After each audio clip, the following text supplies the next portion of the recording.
which can lead to victory in the United States Grand Prix Motocross Motorcycle Championship.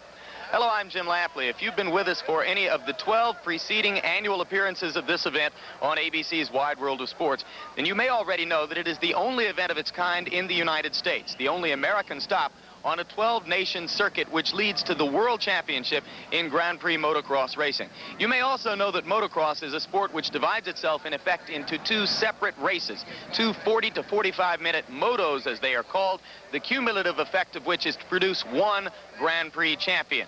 Here to work with me again in Carlsbad, California is ABC's motor racing expert Sam Posey. And Sam, for the 13th consecutive year, we find ourselves in a position to talk about what has always been the central conflict in this race, that between American motocross racers, most of them from here in Southern California, and the European racers who race for the World Championship. Exactly, and here's the history of it, Jim. In 1973, when the Grand Prix was first held, up until 1980, it was all Europeans. The Americans didn't win any of them. But then the situation reversed itself quite dramatically, because 4 out of the last 5 Grand Prix have been won here by Americans. Now, that's partly due to the emergence of great young American riders. One thinks of Danny Chandler, who won this race in 1982, or Brock Glover, who's the defending champion this year. But it also has something to do with the schedule of the Grand Prix that you mentioned earlier. The Europeans have been faced with the task of running a major Grand Prix on the weekend before this one, then making the trip over here. Often they arrived with jet lag, they were a little disorganized. They had to face the Americans, who were rested and loaded for bear. But now this year, the schedule has been changed. The Europeans have been here for more than a week. They are themselves rested this time. And I think for the first time, the top Europeans, this I mean Andre Malherbe of Belgium, who's the defending world champion, and David Thorpe of England, who's currently leading the world championship, I think this time they're in with a chance. It's going to be a real fight. And one potentially critical benefit of that extra week here in Carlsbad, Sam, a chance for Malherbe and Thorpe and the others to at least begin to adjust to a condition they would never face on a European motocross course, and that is that the temperature here at Carlsbad today is over 100 degrees. A change in the track this year, Jim, is that the starting gate, which you see there at the top of the screen, has been moved back away from the first turn by roughly 60 feet. The intent was to let the pack string out a little bit more before they bunch up for the first turn. It should make for a safer start, but of course there's no way to be sure. And now as you see the riders lined up along that grid, they will burst from there through the starting chute, which amounts to about 150 yards of dirt, make a left-hand hairpin turn onto the course, and begin the series of circuits around this course, which comprise the first of the 2 motos in this Grand Prix. Now the gate goes down, and there they go. And already you can see how dry the course is as widening plumes of dust billow into the air behind each bike. Now around this hairpin and out onto the course. 1 bike down, 2 bikes down, 3, 4, 5 bikes down, and one of them, Sam Posey, was that belonging to the defending champion, American Brock Glover. His was the first bike to go down, but now there's a leader out there. And Jim, surprisingly, it's a European, it's Eric Gabors, and even more surprising, you realize he broke his leg only 17 days ago. He's riding, not yet fully recovered. It is indeed Gabors, number 5 of Holland, who has taken the lead. Behind him, number 3 is David Thorpe of Great Britain, who is one of the strong contenders to win this year's World Championship. Number 16, Ron Lachine, has now moved into 3rd place, and he is right up toward the front. As they make the circuit the first time, Lachine now 2nd place behind Gabors. Thorpe is in 3rd place. The number 2 rider in 4th place, George Jobay. 29 turns, Jim, on this track. It's roughly a mile long. They don't average more than about 30 miles an hour, but they do hit 60 in the fastest parts of the track. Well, Gabors just managing to hold off Lachine. Lachine only 18 years old. Jim, very inexperienced. Right there, Lachine, who is from nearby El Cajon, has just surged into the lead. Ronnie Lachine. Wasting no time, but you wonder how much of a price a rider is going to pay to go very hard in these early laps. The moto lasts more than 40 minutes. The temperature is over 100 degrees, and Ronnie Lachine is flying already. You see him up off the seat as he moves it up the Carlsbad Freeway and now down the long downhill. Yeah, it drops 30 stories, Jim, in just over 300 yards. I should have said 10 stories of depth and 300 yards of track distance, so it's extremely steep. Lachine, interestingly, is having only his 2nd ride ever in one of these big 500cc bikes. And the thought is that even though he may be able to lead and display this kind of flashy speed, when we get to the last 10 minutes or so of the moto, this man may be exhausted. We'll have to see. You look at Lachine now as he dominates this first lap around the Carlsbad Raceway. Each lap a little more than a mile long. It takes them just under 2 minutes to complete one lap, and now Lachine goes down Devil's Drop near the start-finish line underneath the overpass and has completed one lap with already a healthy lead over the rest of the field. The track, as you can see, is dry, a kind of adobe dryness. You not only does the bike slide a lot, as you see Lachine fight that slide there, but also, of course, the heat reflects back off the surface of the track into the face of the rider. It's hot out there. Behind Lachine now, second place belongs to Thorpe of Great Britain. Third place belongs to Eric Geboers of Holland, as the European riders have moved up to assert themselves early, though Ronnie Lachine is currently running away with the lead. Thorpe of Great Britain in second place. George Jobay is now moved into third place. Geboers is in fourth place. Number 11, David Bailey of the United States, is in fifth place. In sixth place, number 9, Lee Person of Holland. Well, as you see Thorpe there in second place on the bike number 3, Honda number 3. He is the leader right now in the World Championship, and this race is all important to him. Oh, there's a spill. Jim, someone is down. It's a Lachine. That is Lachine who has gone down. Now Thorpe has taken the lead. Jobay right behind him. Lachine struggling to get that bike. He's called Lachine the Machine back into action. There was that kind of mistake that you might expect from a rookie. And as you watch the new leader, David Thorpe, disappearing over a hill, a look back at the fall, Sam. Well, of course, Jim, it does illustrate how dry the track is and very slippery. But Lachine has been having trouble since the moto began. He's made several minor mistakes. His feet have come off the foot pegs on a couple occasions, and he completely took a wrong line in one of the turns. So this is not too surprising. There you saw number 3, David Thorpe, going by into the lead, which he holds right now. 18-year-old Ronnie Lachine. Lachine, who had been leading the first of the 2 motos which make up the United States Grand Prix motocross, now nurses elbow and shoulder injuries after the sudden fall, which has left the race in a 2-man battle between England's David Thorpe and George Jobay of Belgium. Meanwhile, a look at the course on which this race takes place. You already saw the 100-meter burst from the starting line, then to the 180-degree turn, followed by 2 hairpins that get the riders onto the course. 3 more turns before a dip called Rattlesnake Gulch, where spectators line up on a footbridge to watch from overhead. And then the most critical section of the course, Sam Posey. Well, it's called the downhill, Jim, and it is exceedingly steep. A 10-story descent in less than 300 yards of travel. It's a place where the top riders can show their nerve and quite often make passes right at the bottom. And from the downhill, a series of gentle turns take the rider back to what amounts to the front straight, over the Devil's Drop, under the main footbridge, and we return to the action, where once again the leader is David Thorpe of Great Britain, behind him George Jobay of Belgium. We're accustomed to asking in a motorsport, Sam, what is top speed? I would assume it's fair to say that top speed is really of very little relevance here, that acceleration is what matters. You're absolutely right. Acceleration, and look at that! There goes George Jobay, and Thorpe wouldn't let him by. Just for a moment, Jobay appeared to have pulled the front wheel past Thorpe into first place. Thorpe would not quite let him get by. This illustrates an interesting thing about the technique of these 2 riders, Jim. Thorpe comes into the turn slowly and comes off like a rocket ship.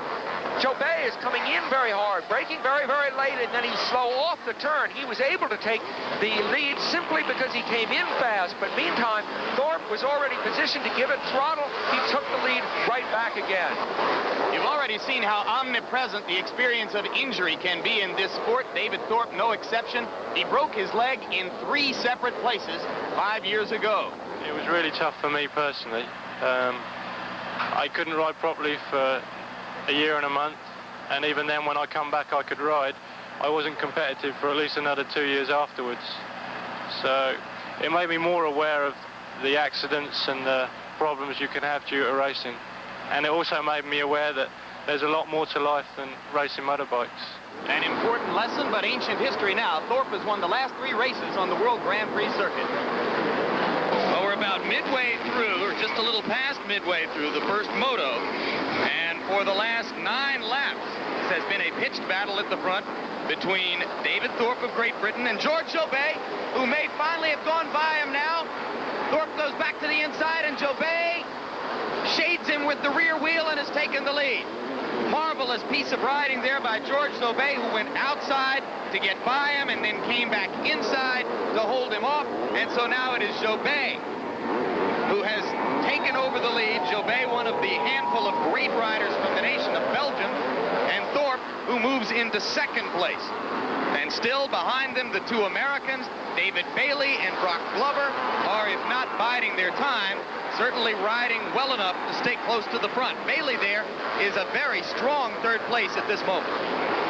Now beyond the midway point of the first moto in the United States Grand Prix motocross, and suddenly the story here is no longer David Thorpe of England, who's begun to drop back, nor at this moment is the primary focus on the leader, George Zobé of Belgium, because the man in second place, in the middle of your screen, number 11, is American rider David Bailey, who flirted with success here a year ago and is taking the lead. Bailey's ride is magnificent at this point, and I've got to believe, Jim, that his fitness is starting to be a factor. The Europeans have come over this year with a little more time to prepare for this event than they've had in the past, but still the heat of the day is starting to take its toll. This event approaches the level of a holy grail for David Bailey, who led in both motos a year ago, but suffered mishaps in both motos, which kept him from having a chance to win this championship. Now he's back in front with the crowd behind him. You know, Jim, to be an American in the lead, the U.S. Grand Prix is quite something, and you really feel that crowd urging you on. We are seeing the crowd now come alive in a way that they were not when David Thorpe was leading the race and battling with Zobé. We remind you, this is the second year in a row in which Bailey has led in the first moto. A year ago, he was in this position with the crowd similarly urging him on, hit a bump on the backside of the course, and broke a spoke on his rear wheel. He later said that that was as much his mistake as a mechanical error, because he had lost concentration, gotten into a point on the course where he hadn't intended to be. Then later he led the second moto a year ago, and on a similar loss of concentration, spilled from atop his bike. So this is a time for some soul searching for David Bailey. He knows that he has been able to get into this position before. What he hasn't been able to do before is to capitalize on it in the way that he hopes to do right now. Jim, watch Bailey's technique. He posts over the bumps as an equestrian would. He shifts his weight forward for steering control, backward for traction, and he controls the throttle so as to fly the bike, literally, across the worst terrain. And flawless technique comes naturally to David Bailey, who grew up watching his father Gary compete in this sport when the sight of it was still strange to most American eyes. David spent a dreamlike boyhood around courses like this, keeping up with schoolwork via correspondence and learning the mysteries of dirt biking from the ground up. The present-day legacy of that experience is the Bailey Family Motocross School in Axton, Virginia, where Gary Bailey teaches bike technicianship to future racing stars, as well as to overage, out-of-shape television announcers with no experience and little expectations. This was my personal introduction to motocross racing. But just between the ball of your foot and the arch of your foot, you're moving somewhere in that position. You'll just find a place that feels the most comfortable. But you're moving all the time. There you go. Relax. The looser you get, the easier it is. The more you're tense. Oops.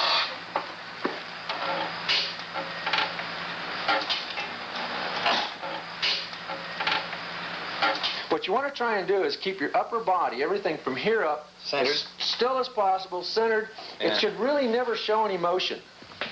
Never motion at all. The only thing that's moving is your arms and your legs. So if the bike does this, or that, or this, or that, whatever motion it makes, you see your upper body still stays basically in the same position. That means that you have control over the motorcycle. Hey, you're getting pretty good with this. You're about ready to get on something that's got a motor in it, aren't you? So here now is my chance to, in short order, become a world-class motocross racer. But of course, if you want to play the part, then you must look the part. Gary, if you don't care about the safety of your equipment, I'm ready to risk my body. Okay, you want to be sure when you let out the clutch to let it out smoothly, okay? Okay. Front brake, for starting, let's just leave the front brake alone because there's no reason you're going to be going fast enough you're going to need that. Throttle, all right? If you get in trouble with the throttle, remember the throttle will spring back. So if you kind of just release your hand a little bit, but the best thing to do if you get in any problem, the bike starts going too fast, pull in the clutch, mash on the rear brake. One thing is that the throttle's running wide open. The bike's still going to stop, okay? We're not concerned about the bike. What we're concerned about is your body, all right? We can repair the motorcycle. It's tougher to repair your body, all right? Okay. Now, it's a lot like driving a car now, okay? you want to do is you want to let the clutch out smoothly. You can give it a little too much throttle, let the clutch out smooth whenever you take off. Okay? Remember, you're going to stay in low gear. You don't want to be worried about shifting it. You're going to have to keep the RPMs just up a little bit. The bike's going to have a tendency to die because it is a race bike.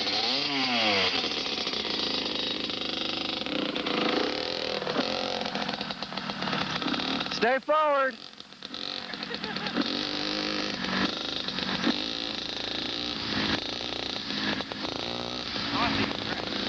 Your arms up. Relax a little bit more. Keep it moving all the time.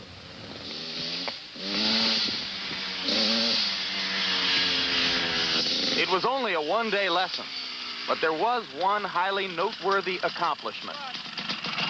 I'm alive. What happened? You made it. You made it. There you go. Lesson number 1. You survived. Next week, we'll try second gear. Great. Jim Lampley, the urban cowboy. Yeah. Nice ride.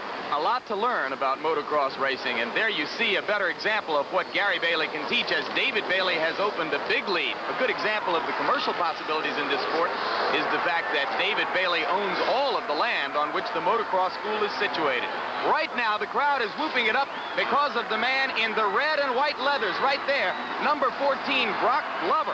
Last year's champion who fell on the first lap of this moto has gotten back into contention and right there has moved past Jobé into second place.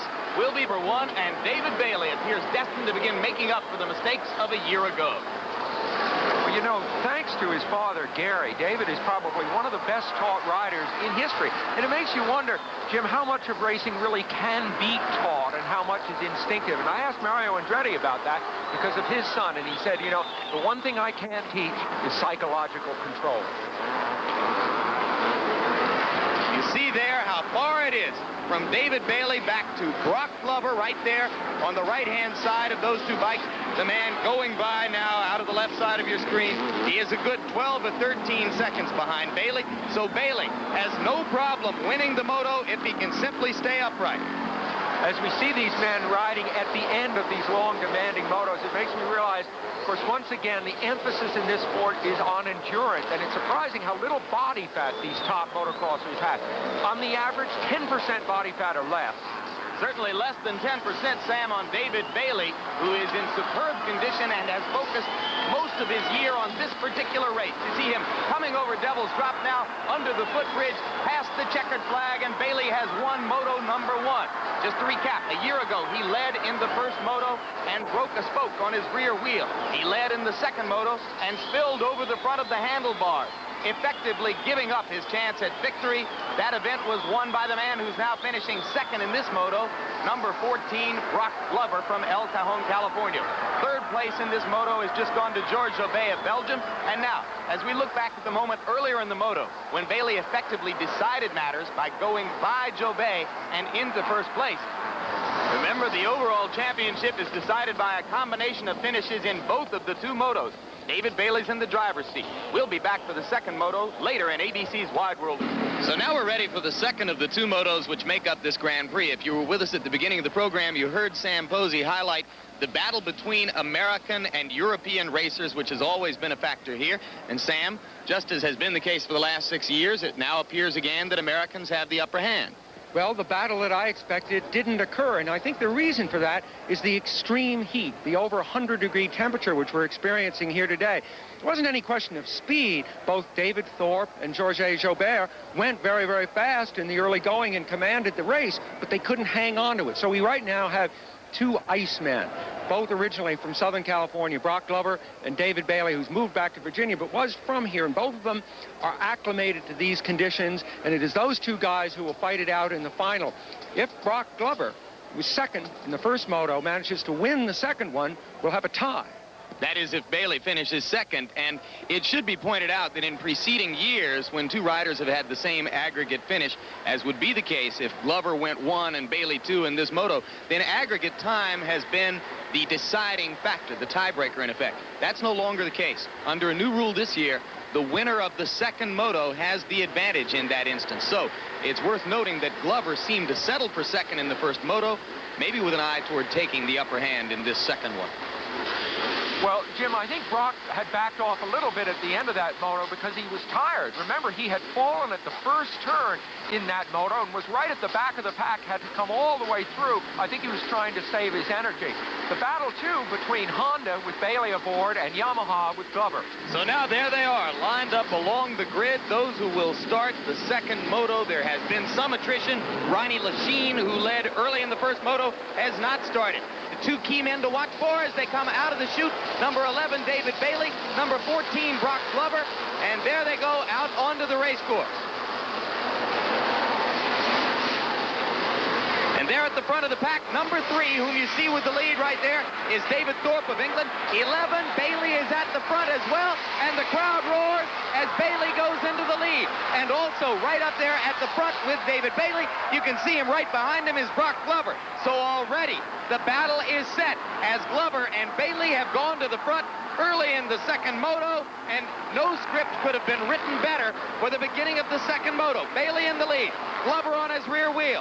Number 3, Thorpe is in third place. Behind them, the rest of the riders stringing out, and the drama is right at the front of the pack.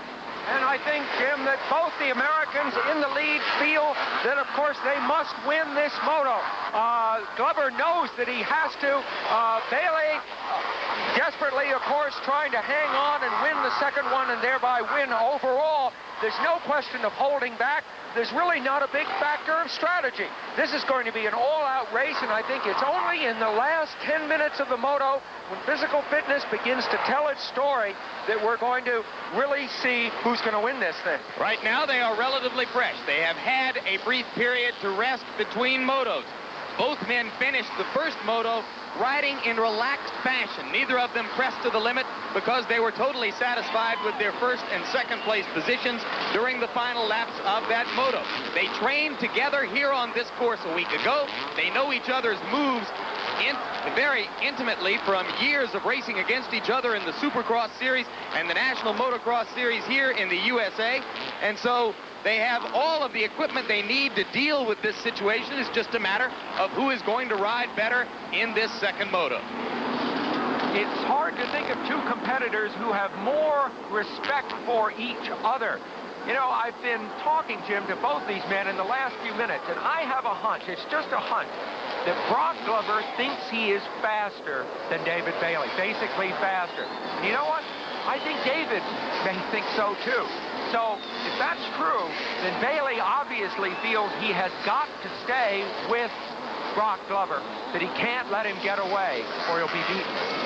They have completed one lap, and those two have already put a few seconds between themselves and the third-place bike.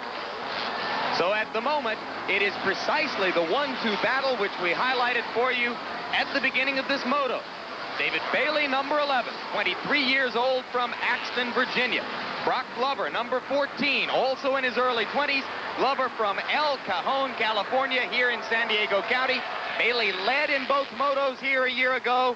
Glover wound up winning the overall championship here. Look at Glover fight to keep control of that. Glover has changed his leathers and his helmet between the two motos. You see him now in this bright pink. I don't recall his having worn that before in this event. Whether that was a psychological ploy, conceivably to work on the mind of David Bailey, a very conservative man, I don't know. It certainly surprised me to see Brock Glover turn up in pink. Nonetheless, it certainly isn't affecting his riding style at all. I am told that Glover has worn the pink leathers in one previous race, that an all-star Race of Champions appearance, and that he regards them as a lucky outfit for him. They are, and not to just use the pun, but a shocking sight on a motocross course. However, he is a man who physically could be described as in the pink. And now I think we've taken that about as far as it will go. So we're on lap 2 of what for the moment is a two-man showcase. There goes Glover on the inside. Brock Glover going by David Bailey.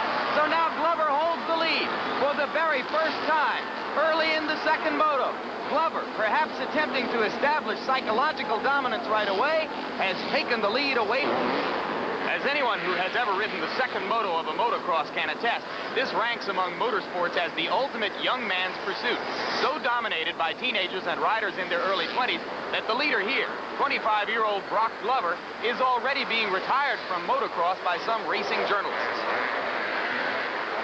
I just turned 25, and I don't really think that's that old. And if everyone talks about it, and I tell myself I'm getting old, and that maybe, you know, that could happen. But I don't feel I'm really that old, and I think I'm at the prime of my career. I'm doing better this year than I've ever done, and I'm leading the outdoor championship, and I'm also leading the indoor supercross championship, which is the first time I've ever done that. So I'm pretty happy with what's going on this year, and I don't really feel like retiring as of yet. And certainly, Sam, if he can hold on to the lead he presently enjoys and become the first American ever to win the United States Grand Prix Motocross 2 years in a row, retirement will be farther than ever from his mind. Well, look at this. It's a beautiful ride, and Brock is pulling substantially ahead of Bailey right now. I think it's exactly this kind of speed, Jim, that David Bailey feared Brock Glover had. Glover and the Yamaha, an excellent combination. He's lost it. Unbelievable. He'd been pressing so hard, he lost it. Now he's trying to restart it. David Bailey goes riding by Brock Glover into first place. Glover is able to get the bike going again, and there's such a large margin between those two riders and third place David Thorpe that Thorpe, by the time he reaches that point on the course, won't even be aware that Glover suffered a mishap. But Brock Glover has just put some suspense back into Moto 2 as he has ceded the lead to David Bailey. If his confidence has not been shaken by that fall, then he should be able to catch Bailey again. Now, of course, we'll be further into the moto. This is a look at what happened. It looks as if on that extremely dry, almost Adobe-like surface, he just got on the throttle a little too soon coming off of that turn. Partly, that's why he was so fast. He was getting the throttle on very quickly in the turn. What I was going to say is, it'll be deeper in the moto, of course, if he's able to catch Bailey again, and Bailey will defend his position more rigorously, I think. Very exciting stuff. Well, this is precisely the opportunity that David Bailey has almost certainly been daydreaming about since his two mishaps here 1 year ago. He believes he should have won this event last year. He wants very badly to win it this year. For this particular racer, every moto begins at home in the tiny South Virginia community of Axton, where one of the world's most elaborate backyard dirt bike courses gives David Bailey a constant opportunity to rehearse his chops. The sons of football players play football, and lifelong gym rats beget toddling gym rats. Bailey's father lived for motocross, and for a long time, young David knew that he would too. When I was 10, I rode my father's pit bike, which was a little Yamaha Mini Enduro at the time, and it had lights on it, and I raced it the same year that I began riding. As soon as I rode the bike, I knew that that's what I wanted to do. I just loved to ride, and I thought I was pretty fast, too, until I raced. And I got, back then they had 3 motos, and I finished last, and second to last. You talk about being embarrassed for him. Remember how he stood there because he got a 3rd place at one time, and he was like, he thought he got 3rd for the whole day, not just the moto. So he was standing there waiting to get his trophy, and he was like, they called 3rd, and he's like that. I mean, my eyes, while we looked at each other, oh no, and you made him a little trophy. I finally made him a trophy because he felt so bad about it. I mean, he thought this was his first trophy, and you know, he did so bad in the one race, and the look, then he was just just like, in the other. he leans for it, and they handed it to somebody else, and he just sort of looked, and my eyes started watering, and I said, Gary, look it. But he did like really bad and a 3rd, but that wasn't 3rd for the day. And so he made him, I think it said the kid that tried harder or something. Yeah. It was just my eyes. That's pretty good. But I just don't think I ever thought of him racing like he races now. It's like... And she might not have thought of him living the way he lives now, for that matter. Bailey's success has given him the luxury of dictating the terms of his existence. For most motocross racers, that would mean the opulence of Southern California. For David, it means the quiet solitude of Virginia. I don't really enjoy being in the heart of the city. When I go to eat at a restaurant, I don't have to wait 45 minutes. When I want to go riding, I want to be able to put on my gear and go riding, not have to load up, go get gas, drive in traffic. And I think the riding areas are becoming less and less in California, where here I have a couple hundred acres that I can ride anytime I want, any time of the day. I have a little lake that I can go jet skiing on. I don't have to go anywhere, and it just makes everything a lot easier for me to do. I enjoy the country. I lived in the city until I was about 10 years old, and I didn't enjoy it all that much. I like it much better here. It is a part of David Bailey's fulfillment that he is making his father's dreams come true. And for any American motocross racer, one of the biggest dreams is to win this event, the United States Grand Prix. So there is much at stake now for David and for his mother and father as he circles the course with the lead in the second moto. Sometimes it's very hard when you've been pressing hard to suddenly change your rhythm and have a big lead. A commanding lead. Brock is down again. Brock Glover down once more, and he looks, frankly, looks a little groggy to me. A second mishap for Glover in this moto. A moto that began so brilliantly for him as he came out and seized the lead from David Bailey. But now, as Glover unhurriedly begins to get back on his bike, Bailey's lead is getting larger and larger. He's going the wrong way on the course. Now, that's something that is against the rules. You see, he rode slightly downhill. He's going uphill now, and that helped him restart the bike. It's a nitpick, I realize, but that is against the rules. He gained an advantage from it? Well, arguably, you see, it might have been harder to start his bike on the uphill. I mean, I think he's a little groggy right now. But apparently not a bit groggy, and now riding with a commanding lead is number 11, David Bailey, trying to secure victory in the second moto to go with the one he has already put away in moto number. David Bailey prepares for the next to last lap of the second moto of the U.S. Grand Prix, getting ready to try to sweep both motos. He looks pretty fit still, Jim, but you know, he's probably feeling more tired than if Brock Glover was actually pushing him, because he has time to think about it a little. We're talking now with Gary Bailey, the father of David Bailey. Even as we watch David dominating Moto 2, Gary, it appeared early in this moto that Brock was faster, was able to put a margin between himself and David. Do you think he was going too hard at that point? Well, I think he might have been, and that's just one thing that David was counting on. He was hoping that Brock was going to push himself a little bit and possibly make a mistake. The other thing was, we kind of felt like looking at Brock after the first moto, he was a little more tired than David was. So what David's strategy was to stay within striking distance of at least 4 or 5 seconds, and then hopefully on the last 15 minutes of the race to put on a charge. Would you like to see him quit soon? I'd like to see him quit while he's strong, and number one, I hope he doesn't drag it out and wait till he starts falling back to get out of it. I think he gets another 3 years in and performs really well as he has, and I expect that he will. I think that will be sufficient. All right, thanks very much, Gary Bailey, for joining us and giving us your impressions on what is a thrilling day for the whole Bailey family.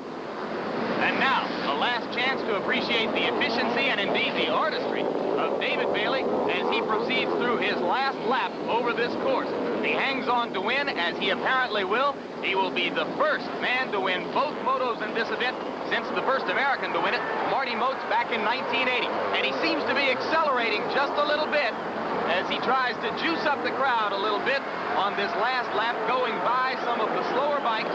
Bailey is enjoying this overwhelming victory, not only over the entire field, but most specifically over the man who is his primary competition among top young American motocross racers. Brock Glover chased him in the early part of this moto.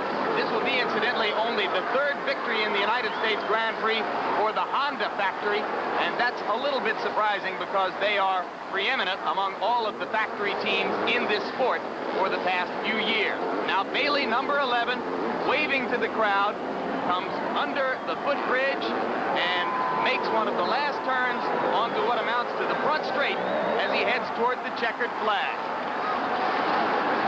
California crowd in Carlsbad watches now as David Bailey, a Virginian, takes off his goggles, throws them to the crowd over the Devil's Drop, and with an easy victory, David Bailey has made up for a full year of disappointment. Last year he led both motos and didn't win. This year he won them both. Sam Posey is right there at the finish line to talk to the winner. David Bailey. David, congratulations. How do you feel? You look a little tired. My arms are tired. My arms are turning into noodles, and I tell you what, I think if, I don't know what happened to Brock, but if we could have kept the pace up together, it seemed like we were sticking pretty close. I just wasn't going to let him get too far away, but that would have been a heck of a race, and I'm just, you know, I'm sure he's real sorry, and of course I am too, but he won it last year, so. He seemed to be pulling away from you. Do you think you could have kept him at a small distance? Yeah, I was trying to keep him from getting too far away. Brock likes to pass someone and then pull off a few tearaways, let you know that he's been just, you know, riding with mud in his eyes. And then he just pulls out 5 or 6 seconds right away, and you get discouraged. And I just tried not to let that happen and stay within 5 seconds or so and not let him get far away. I think if I could have stayed like that, it would have worn him down. What did you think when you saw him go down? You passed him, took the lead. Well, I wasn't sure. You know, I knew Brock had nothing to lose at that point. He could get up and just go like gangbusters and try and get me back. But in a heat like this on a track, this rough, as hard as he had to ride the first moto, I had a feeling it wasn't possible. So I stepped my pace down a little bit so that if he did catch back up, I'd have some reserve. I'm just happy the way things turned out. Congratulations. A beautiful ride. David Bailey, winner of the United States Grand Prix here at Carlsbad. And the 5th American in the past 6 years to beat the European princes of the sport here at Carlsbad. Brock Glover could not become the first American ever to repeat. And we've just learned that for riding his bike against the grain of the course, Glover was disqualified from the second moto. That dropped him to 7th overall. Second place overall went to Thorpe of England, improving his chances to win the World Grand Prix Championship. Third place to George Jobet of Belgium. Now, for Sam Posey, this is Jim Lampley.